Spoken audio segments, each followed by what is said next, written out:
अस्सलाम वालेकुम viewers, I am Umara Yusuf और आज की बात उमारा के साथ हाजिर हूँ। अगर अभी तक आप लोगों ने मेरा चैनल सब्सक्राइब नहीं किया तो प्लीज़ आप सब्सक्राइब कर लें ताकि मुझे भी मोटिवेशन मिले और मैं आपके लिए अच्छी वीडियोस और अच्छी बातें लेके आ सकूँ रोज़ाना की। तो आज की जो बात है, मैं आपको ये बताऊं कि आजकल कोरोना का चक्कर चल रहा है और सारे बड़े परेशान हैं और डिप्रेशन जो है वो वक्त के साथ साथ बढ़ती जा रही है। और हम लोगों को जो है वो इंस्ट्रक्शंस भी यही मिल रही हैं कि डिप्रेशन वाकई बढ़ती जा रही है माशरे के अंदर। आप लोगों ने डिप्रेस नहीं होना, थोड़ा सा वक्त का जो है आपने रखना है ख्याल के ये वक्त गुजर जाता है और हर वक्त जो है वो वैसा नहीं रहता हमेशा, बल्कि गुजर जाता है। अच्छा, यही मेरे साथ भी, मैं भी एक इंसान हूँ और मुझे भी ज़ाहिर है कि डिप्रेशन हो जाती है। मुझे ज़्यादा डिप्रेशन उस वक्त होती है जब मैं घर के काम ज़्यादा करने पड़ जाते हैं। तो अक्सर जो है, लेकिन लर्निंग, आपको पता है कि लर्निंग हर जगह पे होती है और हर पॉइंट पे इंसान कुछ ना कुछ लर्न कर रहा होता है। तो मुझे एक बड़ी मज़ेदार जो तहरीर थी वो एक मिली है और उसमें इशफाक अहमद की तहरीर थी और उसमें लिखा हुआ था कि उन्होंने एक बाबा जी से, और उन्होंने गए जिस तरह से उनके बाबा जी हुआ करते थे, तो उन्होंने उनसे कहा कि जो है बर्तन जो है उनको उनसे बर्तन धुलवाए। तो उन्होंने बर्तन धोए एक शागिर्द ने और उन्होंने कहा कि तुमने, उसके बाद वो बर्तन धोने के बाद उनके पास आ गए और उन्होंने कहा कि ये जो बर्तन हैं, तुमने ये बर्तन धोते वक्त क्या सीखा? तो अब ये जो सीखा हुआ होता है ना, वो अक्सर मेरे जहन में भी आ रहा होता है जब मैं बर्तन धो रही होती हूँ। तो उसमें ये उन्होंने कहा कि बर्तन, वो बेचारा जो शागिर्द था वो परेशान हो गया कि बर्तन धोने में क्या, कौन सा लेसन होता है और क्या, कैसे इंसान वो सीख सकता है, क्या क्या सीखेगा, उसमें बर्तन ही धोना होता है असल में। तो गंदे हो जाते हैं, लोगों के झूठे होते हैं और वो आपको धोने पड़ते हैं और वो आप धो लेते हैं और खत्म हो जाती है बात। खैर, ये बात जो थी उन्होंने कही, जो बाबा जी थे उनके, उन्होंने कहा कि जो असल बात है ना, कि जो बर्तन के उन्होंने जो सोचा कि ये एक बात है जो कि उसको बतानी चाहिए कि हमेशा ये ख्याल रखें कि जो बर्तन है उसको अंदर से ज़्यादा धोना पड़ता है, बाहर की बजाय ना, बाहर की बजाय अंदर से ज़्यादा धोना पड़ता है, क्योंकि अंदर से ज़्यादा यूज़ होता है और कुछ भी बात। तो कहने असल में वो बताना ये चाह रहे थे कि हर इंसान जो है ना वो एक बर्तन की तरह है और उसको अंदर से ज़्यादा सफाई की ज़रूरत होती है बजाय के बाहर से। बाहर से तो हर इंसान अपने आप को सजा भी लेता है और साफ़ भी कर लेता है और सुबह नहा भी लेता है और उसके बाद फिर मेकअप भी कर लेता है अपने ऊपर और सारा कुछ कर लेता है। लेकिन जो सबसे ज़्यादा इम्पॉर्टेंट बात जो वो बताना चाह रहे थे वो यही थी कि हर इंसान जो है उसको अपने अंदर से, जो अंदर की सफाई के ऊपर ज़्यादा ध्यान देना चाहिए, जिसको बातिन की सफाई बोलते हैं।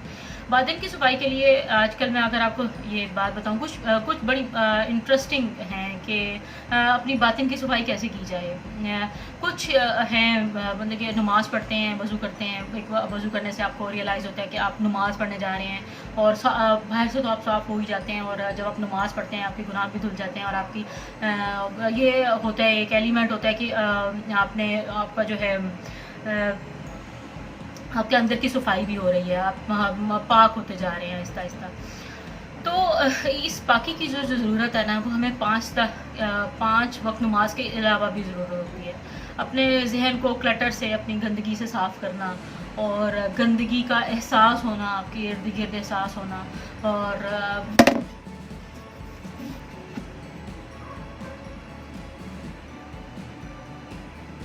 किसी भी किस्म की जो गंदगी है वो आपके इर्द गिर्द ना हो। आपने इस चीज़ का भी ख्याल रखना है और दूसरी बात कि आपके जहन के अंदर किसी के लिए कोई फतूर, कोई बुराई ना हो और आप लोगों का उसी तरह से ख्याल करें। तो ये जो बर्तन के अंदर की सफाई है, ये ज़्यादा इम्पॉर्टेंट है। और अगर आपका दिल साफ़ है तो लोगों को ये रियलाइज़ करना चाहिए कि आपका दिल साफ़ है। एटलीस्ट आप बाहर से जो है वो बेशक जैसे मर्ज़ी बिहेव करें, लेकिन आपका दिल साफ़ है। और कुछ लड़कियां, कुछ ख़वातीन जब बात करती हैं वो कुछ ज़्यादा रिस्पेक्टफुल नहीं रहती लोगों के लिए, लोगों की नज़र में। और उनके नज़र में ये है कि मैं जो बात कर रही हूँ, जो भी बात करती हूँ मैं, وہ کہہ دیتی ہوں، اور ضروری نہیں ہے یہ میرے لیے کہ اگلے کو برا لگتا ہے نہیں لگتا، لیکن میں اندر سے صاف ہوتی ہوں. لیکن ایک بات اور بھی ہے کہ آپ اندر سے خود تو صاف ہو جاتے ہیں، لیکن آپ دوسروں کے ذہن کے اندر اپنا امپریشن بڑا برا چھوڑ دیتے ہیں.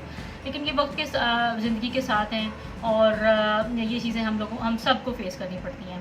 ہم جیسے ایک بڑی اچھی جو میں نے لاسٹ ویڈیوز میں بھی بات کی تھی کہ ایک لیکچرر تھے، انہوں نے یہ بات کی کہ میں نے پوری زندگی میں ایک 16 سال کی ایجوکیشن لی، اور اس کے بعد لیکن اس میں سے مجھے کبھی وہ یوز نہیں ہو سکی، اور ابھی تک میں نے یوز نہیں کی اپنی پریکٹیکل لائف کے اندر.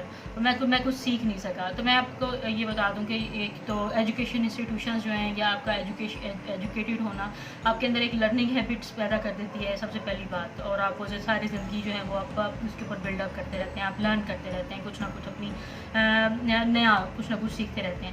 تو یہ جو ویڈیوز ہیں بنانا، یہ میری بھی ایک مقصد تھا کہ میں آپ لوگوں کے ساتھ اپنی لرننگ شیئر کروں، کہ روزانہ میں کچھ نہ کچھ لرن کر رہی ہوتی ہوں، کوئی نہ کوئی نئی تحریر پڑھتی ہوں، کوئی نہ کوئی نئی بات مجھے سمجھ آتی ہے، تو میں کوشش کرتی ہوں کہ وہ اپنی زندگی کے اندر امپلیمنٹ کیا جائے.